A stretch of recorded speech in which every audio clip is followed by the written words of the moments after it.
Have you heard about the 6-second resume rule? It means that when someone looks at your resume, a church, a recruiter, you've got about 6 seconds to make a good impression. And if you don't, chances are you won't get an interview. Let's talk about this.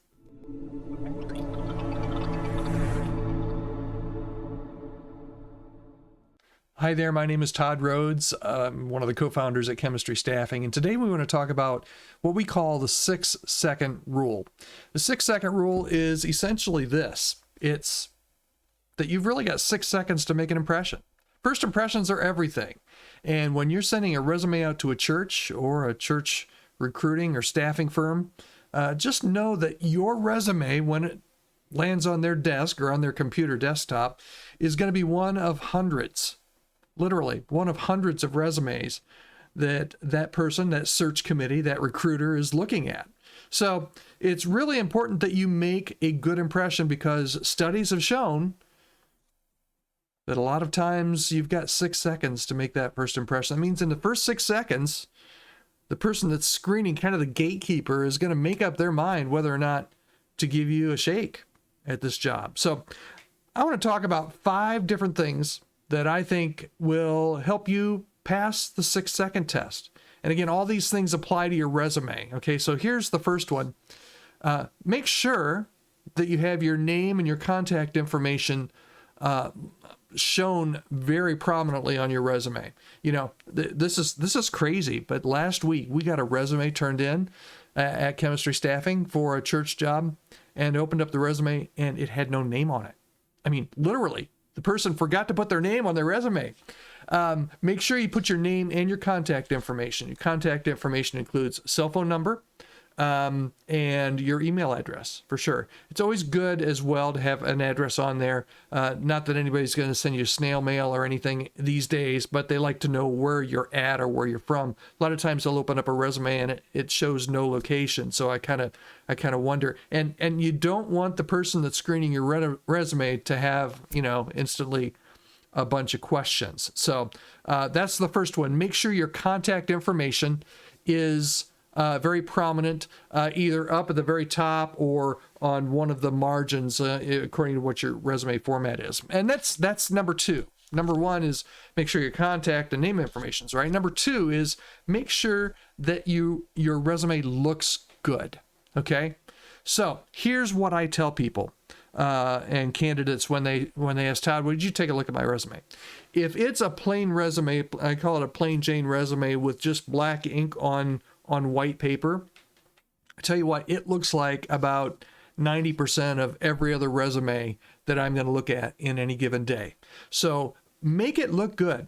There's a site that I really recommend, and you can use it for free. It's called Canva. I don't know if you've heard of it or not. Canva, Canva.com. But if you go to Canva, you can actually look. I think they've got like close to 100 different resume templates. Now, some of them are over the top. You're going to want to stay away from anything that's really over the top. But what you want is something that looks professional, something maybe with a splash of color. Maybe if you're a good-looking guy or gal, or you just have a good picture that you can use of you or your family, you can use that. That also helps you to stand out. But I would really suggest that you use a service, something like Canva, that will help you to lay out your resume and to make it look really good. Because, again, your resume is competing against maybe 50, maybe 100 other resumes that search committee might receive in a given day or two. Okay, so that's number 2. Make your resume look good. Number 3, make sure you proofread it. 6 seconds, right? The person isn't going to get time to actually read all of your resume. But when I look at a resume, for some reason, I don't know, it's just me, maybe it's just me. If I see a typo on that page, if there's a typo on that page, I'm going to see it in the first 6 seconds. Believe me, I will. So make sure that you proofread your resume. Nothing looks worse on a resume than a misspelled word or really bad punctuation. So that's number 3 to help your resume pass this 6-second test, is make sure that you've proofread it.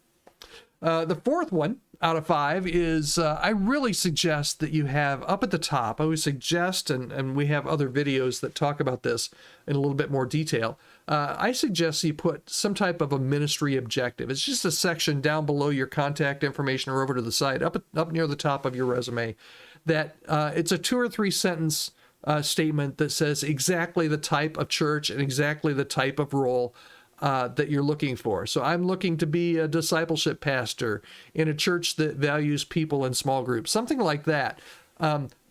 In 6 seconds, I need to be able, as the screener or a search committee needs to be able to look at your resume and know what kind of a role you're looking for, because they're going to get resumes from all different kinds of people looking for all different kinds of things. The number of people that just kind of send their resume out to everybody is incredible. So if you can, at the very beginning, in that first 6 seconds, with your ministry objective up near the top of your resume, in a very succinct manner, say, this is what I'm looking for, and make sure that what you're looking for matches what the church is looking for. And that is, that's a way to really hit it out of the park in that first 6 seconds. Okay, last suggestion, number 5. And there are more, but you've got 6 seconds. So, 5, that's one for every second almost. The 6th one is use bullet points. Use bullet points. I'm a big fan of bullet points, but sometimes they can be overused. If you have 8 or 10, or I've seen up to 20 or 25 bullet points under a certain thing, that's too many. Bullet points will help make your resume scannable and readable. And particularly in that first 6 seconds, it's really important that whoever's reading your resume can kind of catch, they're not going to read every bullet point, but they're going to catch a couple of them.